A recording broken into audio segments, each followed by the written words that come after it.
Имам Ибн аль-Каим, да помилует его Всевышний Аллах, писал: «Представь, что в один день ты проснулся без веры. Представь, что Аллах отвернулся от тебя, отвернулся и оставил. Оставил в этом большом мире без своей любви и заботы, подобно тому, как мать отказывается от своего ребенка. Ребенок не может без матери, так и ты не сможешь без своего Господа. Ты пропадешь в этом мире без него, а жизнь потеряет смысл. И как же тебе жить дальше без своего Господа?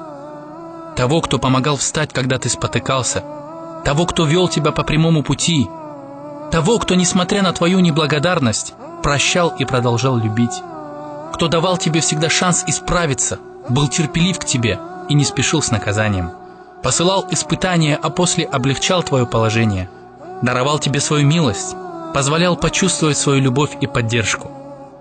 Разве тебе не страшно? Разве тебе не страшно потерять своего попечителя и помощника? Разве тебе не страшно потерять своего друга? Почему, когда ты влюбляешься в кого-то, то готов ради него сделать все, что угодно, и даже отдать свою жизнь?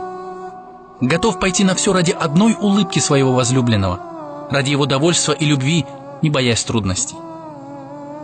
Терпишь, когда возлюбленный испытывает тебя, проверяет, искренни ли твои чувства или нет. Так почему ты не можешь также относиться к своему возлюбленному Господу?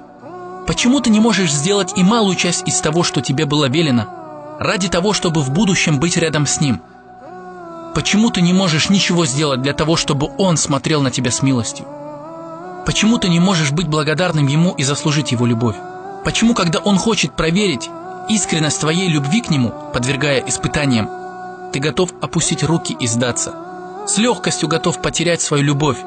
Ты любишь, а значит, должен идти на любые жертвы ради любимого. Если надо, той по тонкой нити, под которой пропасть, лишь бы хоть раз узнать, что Он доволен тобой.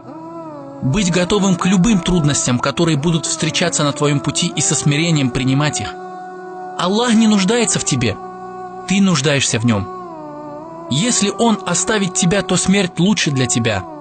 Как влюбленный теряет смысл жизни, лишаясь возлюбленного, так и ты потеряешь все без Всевышнего. А твое все – это Он. Ты силен, пока Он с тобой, но станешь беспомощным, если потеряешь Его. Джунейд опустил свою голову. Из глаз его потекли слезы.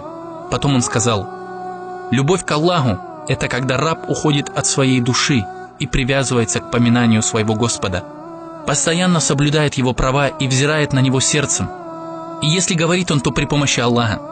Если ведет речь, то об Аллахе. Если совершает действия, то по приказу Аллаха. Если пребывает в покое, то находится с Аллахом. Он существует, уповая на Аллаха, ради Аллаха и с Аллахом. Это и есть любовь».